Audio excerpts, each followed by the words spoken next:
Assalamualaikum guys. Pada video kali ini saya akan buat satu konten yang berkaitan dengan saya punya determination atau diri saya berkaitan dengan how to lose weight in 30 days challenge. So benda ni saya basically telah start daripada 1 Ogos yang lepas. The ultimate date is pada 30 hari bulan nanti, insyaAllah. So dalam video kali ini saya just want to share some of my experience, bagaimana saya execute plan saya dari first day dan insyaAllah sampai ke hari ke-30 nanti. So the following adalah the 7 tips yang saya akan sharekan untuk tuan-tuan semua. Mungkin boleh digunakan, mungkin boleh diberi komen ke apa ke, just put your comment di dalam di bawah nanti. I'm not orang yang special, pakar tentang pemakanan, pakar tentang fitness dan sebagainya. I'm just an ordinary guy yang ada self determination untuk reduce my weight. So ini adalah my journey, a month journey. So saya akan kongsikan tips saya ya. Okay. Tips nombor 1 yang paling penting is to set your target. This is very important, tuan-tuan dan puan-puan. Sebelum kita buat apa-apa, of course kita kena set our target. This is basically to drive us towards that target.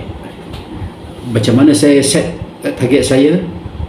Kan konsep SMART, S-M-A-R-T, specific, measurable, attainable, realistic and timely. Yang kedua adalah dalam konteks set your target. When you when you setting a target, don't force yourself. Yang benda yang paling penting is to listen to your body. Itu yang paling penting ya.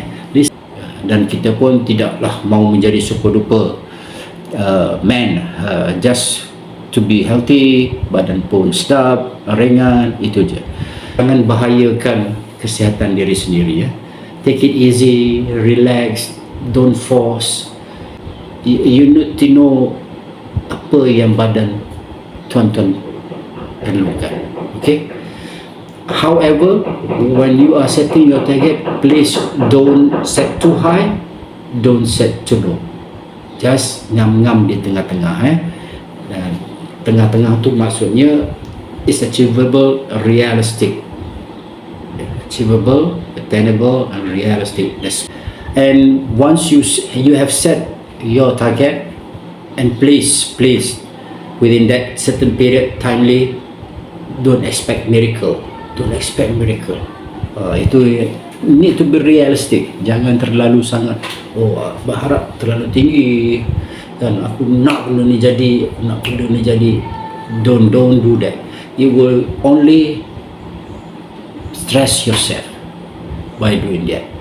Okay, be realistic. Okay, lain fakta-fakta di dalam set your target is all because of you want to do it, bukan dipaksa oleh orang. Bila kita ada paksaan dari luar, of course ada sedikit paksaan is good, but when too much pressure, it will stress you out. Dan ini akan affect pekerjaan, family, your quality time, dan so on and so forth. So, and lastly, dalam set your target ini, make sure your diet plan is fun. Okay, is it said and done? Tetapi make sure you are willingly to do it. Nobody force you to do it.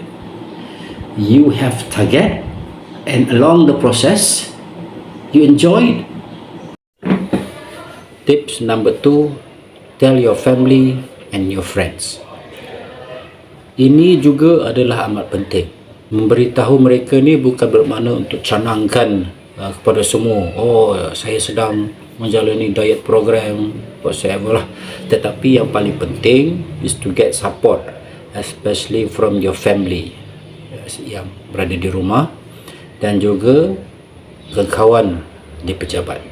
Okay, kenapa pentingnya kita beritahu kepada family, terutama family? Kerana di rumah kita spend most of our 24 hours di rumah lah, 8 jam di tempat kerja, another 8 hours kita di rumah bersama family, dan 7 atau 6 jam kita tidur.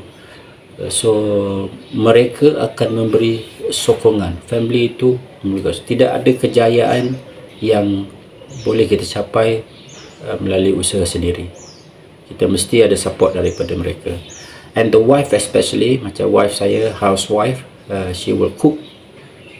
So apabila kita cerita, saya sedang dalam proses untuk menjalani diet program, she will try to masak yang mana saya rasa, saya bagi tahu, this is ni kurang kalori, ini kurang karbo, ada protein apa semua, then she will masakkanlah sebaik mungkin. Dan juga at the same time, apa-apa aktiviti yang kita buat, my wife and my daughter, they will also masuk join sekali lah, especially yang jalan kaki, saya pergi hiking bukit, so dia semua akan bersama-sama. So benda ni akan menambahkan lagi the quality time I spend with my family. Itu yang saya cakap tadi dalam my first tip, setting your target and the process should be fun. So this is the fun that I'm talking about, not only about makan, tetapi the quality time you spend with your family. Okay, di pejabat juga, kawan-kawan pun yang rapat, perlu juga kita beritahu, kerana di pejabat saya ni memang selalunya kuat makan lah. Kalau di rumah, wife buat nasi goreng dulu nasi goreng, so dalam pukul 10-11 saya akan cari lagi nasi lemak. Satu bungkus tak cukup. Di Sendayan ni murah nasi lemak, ada yang RM1.5 dan kecil lah. Selalunya saya akan makan 2 bungkus teh ais tarik. Kalau tak ada makan nasi lemak, saya akan makan 2 keping roti canai. Semua sedap, I cannot resist. But now, when secara tidak langsung, apabila saya beritahu mereka saya on diet program, mereka pun kata tak boleh, dia ni tak boleh makan ni, dia tak boleh makan ni. So secara tak langsung beri support lah kan, untuk bantu saya menjayakan saya punya diet program. Another good thing, when you tell people that you are on diet program, you indirectly you generate positivity di kalangan ahli keluarga dan juga sahabat-sahabat. Di dalam family saya, wife saya pun dah ikut diet saya. Selalunya breakfast saya akan buat telur rebus, ataupun telur setengah masak, rebus ubi kentang ke. So dia pun ikut dah saya. Anak-anak pun ada seorang dua yang kadang-kadang ikut menu saya. So kawan-kawan di pejabat pun ada yang telah selesai dia punya proses diet program. Sekarang pun yang eating behavior di pejabat pun banyak digeneratekan ideanya daripada saya. Itu pentingnya, kerana beritahu your family and tell your friends. Tips number 3, kita dah ada target, kita dah ada support. Now apa yang perlu seterusnya adalah to equip ourselves with knowledge. Don't ever start a diet plan without a proper knowledge. Di pasaran sekarang banyak sumber knowledge yang available. The common one is YouTube, media sosial. Dan in fact saya pun selalu everyday saya selalu buat rujukan ataupun dapatkan new knowledge tentang makanan, tentang exercise, our lain-lain. Saya secara peribadinya mendapat nasihat daripada sahabat saya sendiri. So dia telah memberi, bila saya nyatakan hasrat saya untuk mulakan kempen atau diet plan saya ni, dia telah memberikan saya buku ni, Panduan Pengurusan BMI TDM.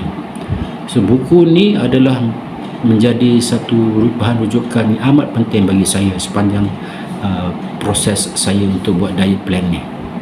So daripada buku ni banyak information yang saya dapat, daripada tata cara untuk pengirian kalori, kenapa kita gemuk, kenapa kita obes, dan juga menu-menu yang dicadangkan di dalam ni adalah amat berguna bagi saya.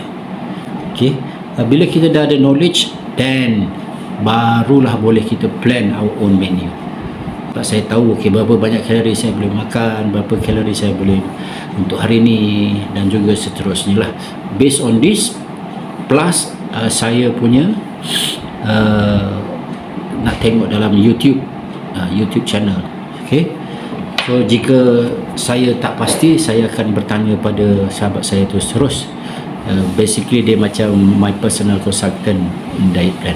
So the bottom line is, once you set your target, you get your support from your family and friends, don't ever start your diet plan without knowledge.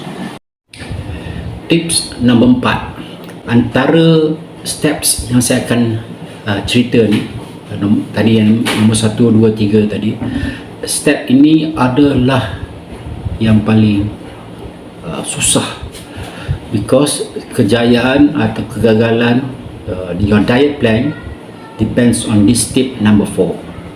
Okay, nak berubah kita punya menu diet seharian adalah amat sukar.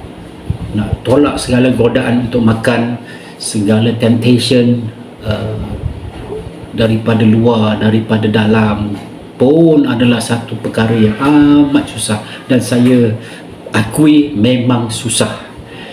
Tetapi personally saya dah start daripada saya punya diet plan 3 hari sebelum 1st of August. Tapi alhamdulillah, bila saya start on the 1st of August, saya berjaya untuk ignore nasi itu. Tetapi dalam diet plan saya ni pun saya masih lagi makan nasi. Saya punya strategi the first week is to reduce the quantity. Dan memang banyak quantity yang telah saya reduce, alhamdulillah. Dan kemudian subsequently, selepas minggu pertama tu, saya barulah reduce and choose menu. Ingat tips nombor 1, saya dah set target saya dah dapat support, saya get the knowledge, so saya dah boleh mewarnai menu saya. Memang mula agak sukar kerana nak ubah kita punya change of eating habit, tetapi insyaAllah gradually kita fikirkan kita punya tips tadi nombor 1, 2, 3 tadi, kita akan balik back on track. Lama-lama it should be okay, insyaAllah. Di rumah godaan nak makan adalah berbeza, boleh kontrol lagi, tetapi bila di pejabat tu ada sedikit masalah sebab you are alone in the office.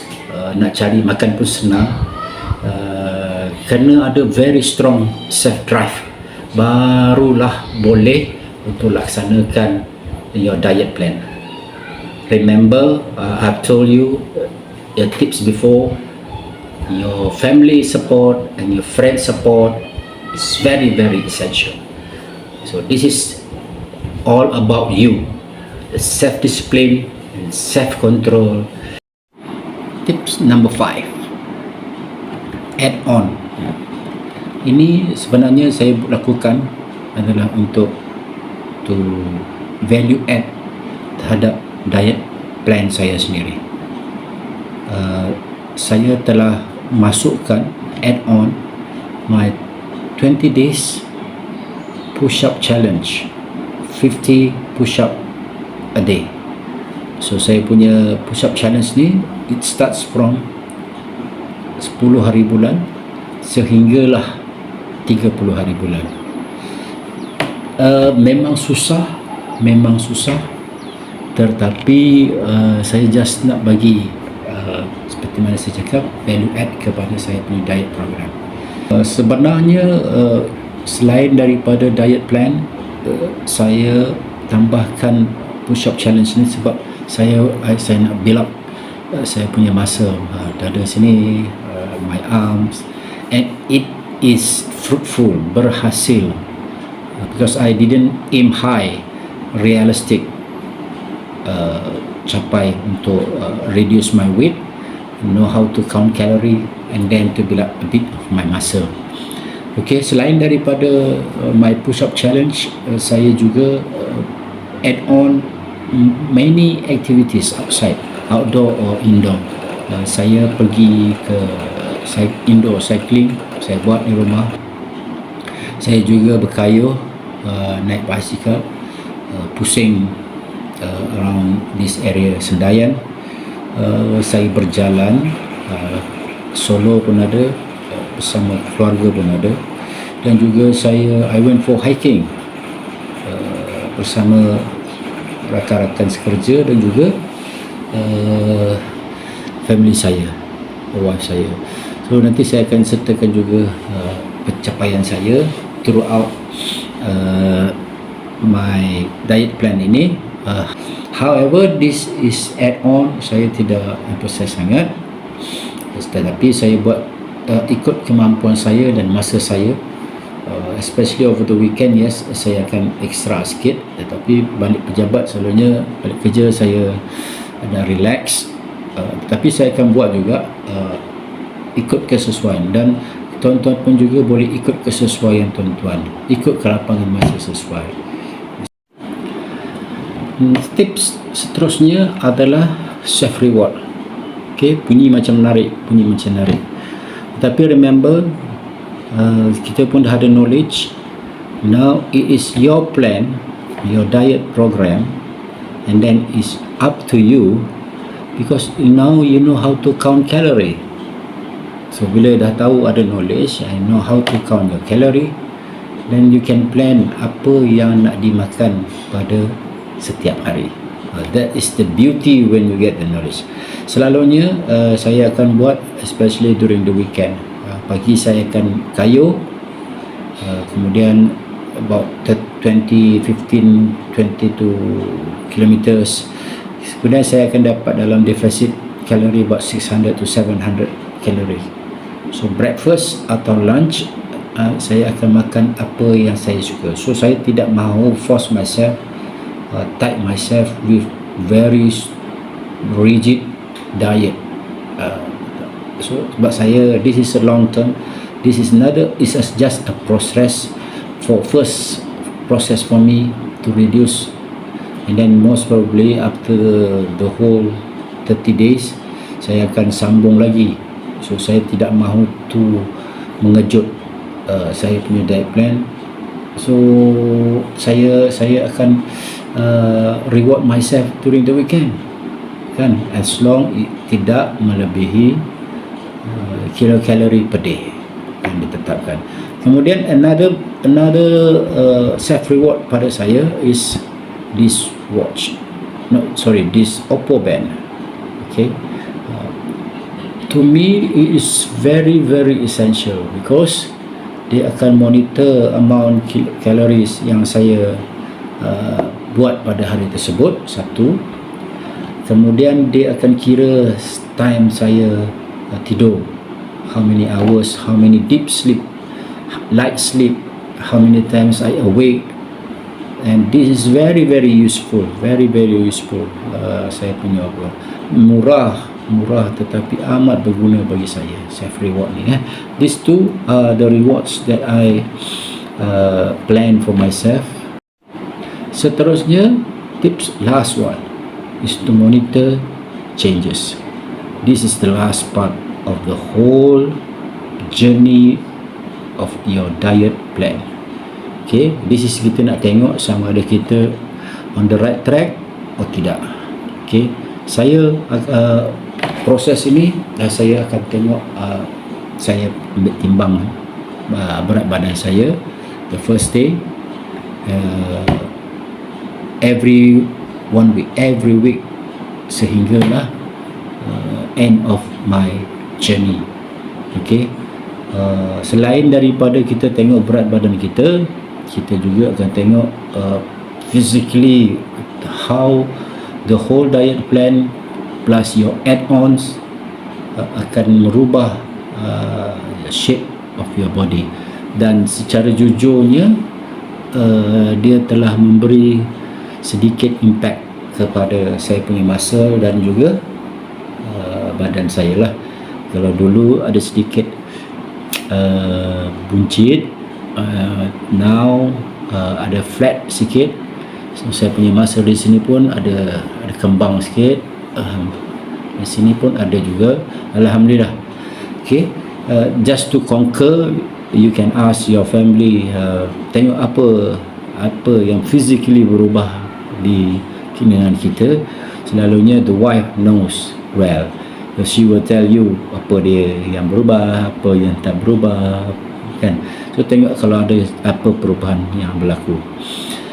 So tetapi the most important thing is how do you feel after all the diet plan, the add-ons, macam mana kita rasa tentang diri kita. Kita tengok macam mana hasilnya. Okay, itu adalah antara 7 tips yang saya praktis, saya gunakan throughout the month untuk saya jalani my journey of diet plan. So hopefully ia akan memberi faedah kepada tuan-tuan dan perempuan untuk berkongsi atau menggunakan apa yang saya praktiskan di sini. So, pada mereka yang sedang mencuba untuk reduce your weight ataupun to get into shape, I wish you all the best. Teruskan, lupakan orang cakap sekeliling. It's because at the end of the day, siapa yang untung? Kita sendiri, diri kita sendiri. Okay, until we meet again, stay safe, stay healthy, and always go for the best. Assalamualaikum warahmatullahi wabarakatuh.